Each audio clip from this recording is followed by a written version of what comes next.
Good evening, everyone. If you don't hear me in the back, wave during the presentation so you can hear me. My name is Tamara Forza. I'm a front-end developer working here at Schiphol, and I'm mostly working with the JavaScript code base. And tonight, I would like to tell you how we are building our JavaScript component here at Schiphol and how do we integrate them all together afterwards. But first of all, I'm sure that everyone has the question after hearing Arjen's intro, why we are using vanilla JavaScript, right? Why we don't use any framework library. We have so many at our dispositions. Well, the first reason, there are many, is that our website should work without JavaScript. So when you're building our components, we are first building them with just HTML and CSS, and once they're working, we enhance them with JavaScript. We want our website to perform, to be fast.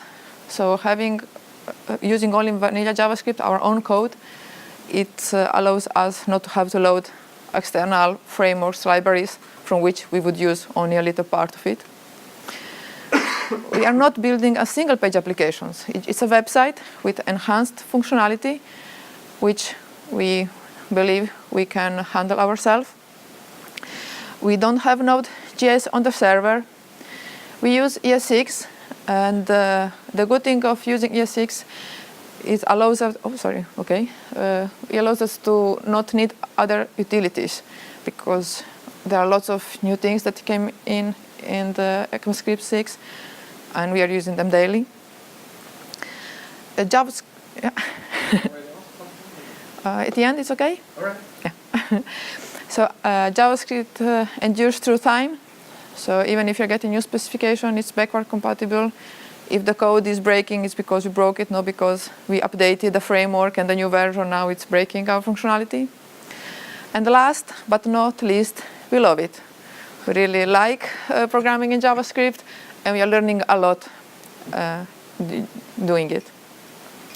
So first, let's a bit discuss how the page are built.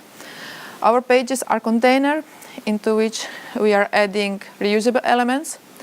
Those could be single components, as you just saw, labels, input, text area. We can also have compositions. I don't know, an example of a composition can be a form, for example. And components and composition together are building layouts, right? Now, on top of it, we want to add some functionality, some maybe effects, some animations, behaviors. And we were not sure how to do it in the beginning, so our first approach, we call it, was to add page behaviors. What we wanted to achieve was to have some selectors to select a node on which we need to enhance, and then just initialize the component on top of it. Something like we do in jQuery, right? We are selecting our node, and we initialize a calendar in this example. What we end up doing is something like this. We were having our behaviors array with a lot of items. This is a very small example. We were defining some selectors that we could query. We were assigning a class, a constructor. And then for what we were doing for each behavior, we were querying the nodes, and if we had some nodes, we were initializing them. Well, this was not the best solution. Of course, we encountered some problems. What were all the problems? First of all components always were instantiating on every page. Even if you are on a page and you were having maybe a show more component, you didn't use it, you never triggered it, but it was there, it was initiated. We didn't like that. Second, we had too many event listeners. Lots of times we needed the components to communicate among them, and we solved that with adding event listener, firing events or custom events. And at the end, were just too many. They were getting confusing. It was very difficult to fix bugs when we encounter. And also, a very important problem we found was that when we were getting them updates, we are losing the behaviors. For example, if you would load a component via AJAX request, this component was not being initialized on itself. We had to add behaviors and initialize it again. Also, we end up with a lot of boilerplate code. We're just copy-paste everywhere. So as all this was loading nowhere, all this orchestra needed a conductor, and we built one.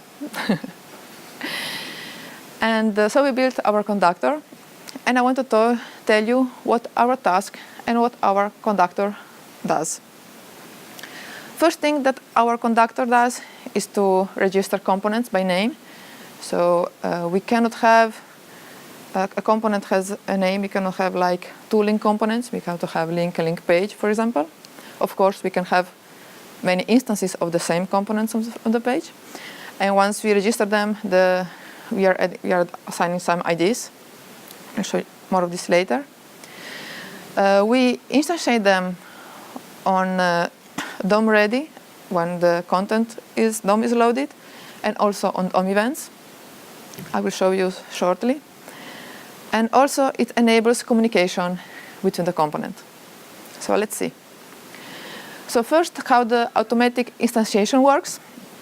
So let's imagine this is a very simple DOM tree, and the root is document body. Then we have other nodes, and the one in orange are our components.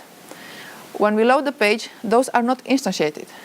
But for example, if you would click on the span, as you know, as DOM events bubble, so if you click on the span, the click would go to the anchor, to the div, and to the document body. So because we are having this DOM path, the conductor is checking which components do we have on the path.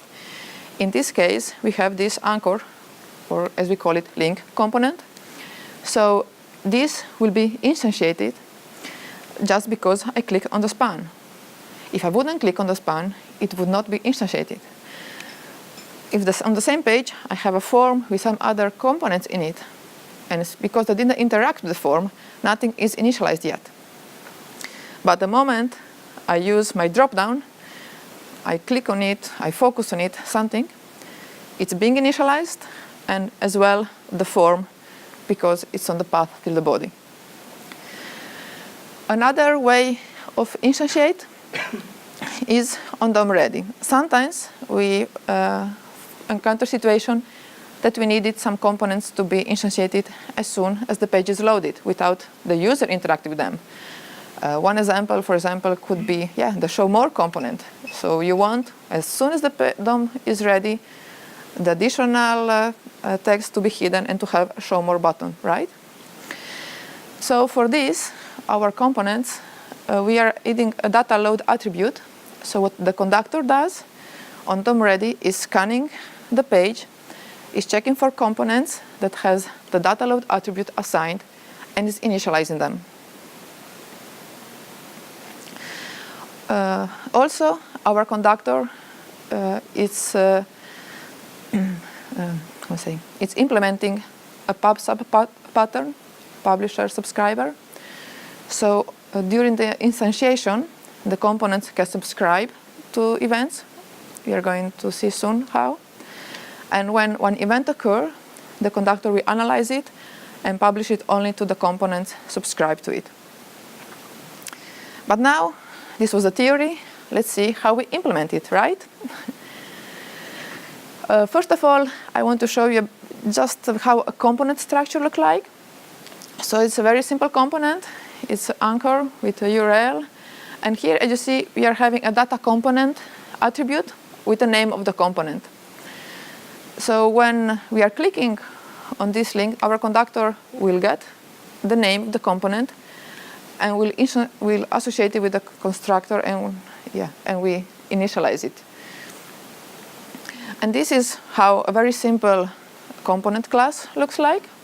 We have a constructor. Every instance of a component will have a node assigned to it. In this case, this node. And on instantiation, it will subscribe to DOM click events. So when we are click on it, this function will be triggered, called. What the function does, or what can do, so it's getting the event, DOM event. In this case, we decided to prevent it. We also decided to stop bubbling. And we can also fire our own event. So we can fire our custom events with a type click. We could put type, anything we want. We can send some option, additional data. Of course, if you need some additional logic to happen in this handle click function, we could add it, of course. It was just not fitting on the screen.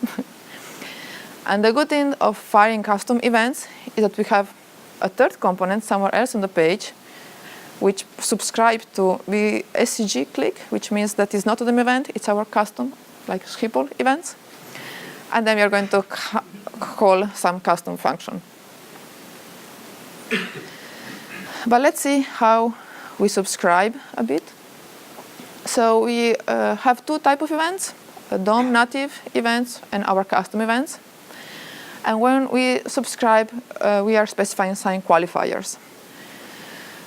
So the first qualifier is, in this case, a DOM event. Then we are putting here the selector. In this case, it's anchored with a class link. You can put an ID, anything that you can query. And then is the type of event, click, focus, blur, I don't know. And then we mention which method will be invoked when this event happens. Also, we can subscribe to our custom events. In this case, the qualifiers change the meaning. So first, we have SAG, which signalizes us that is our custom Schiphol event. Link is the name of the component. And click is the name of the custom event that was fired. Of course, in this case, it's the same as the DOM event, but can be anything, can be loaded, can be active, deactivated, so whatever gives us some meaning. Additionally, in both cases, we could also specify a third parameter. So we could decide to which tree we want to subscribe. By default, all the components we subscribe, if no third parameter passed, it's subscribing only to events inside its node tree. But for example, if you need to subscribe, like for example, a form can subscribe to click only inside the form, not around the page. But if you do need to have a different DOM tree, we can pass it here. Okay, we have subscribed to events, so let's publish them, right? So how our publisher works? So we have a global event listener on the document body, since all the events bubble up.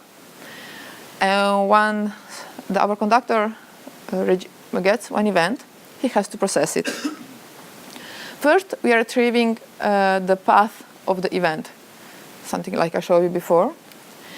We are also building the message, which is the event we're receiving when we are adding all the qualifiers I just explained you in the previous slide.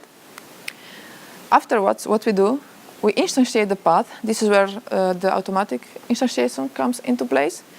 So we are going to instantiate every component that we find on the path, unless they're already instantiated. And then we are publishing the message, the event.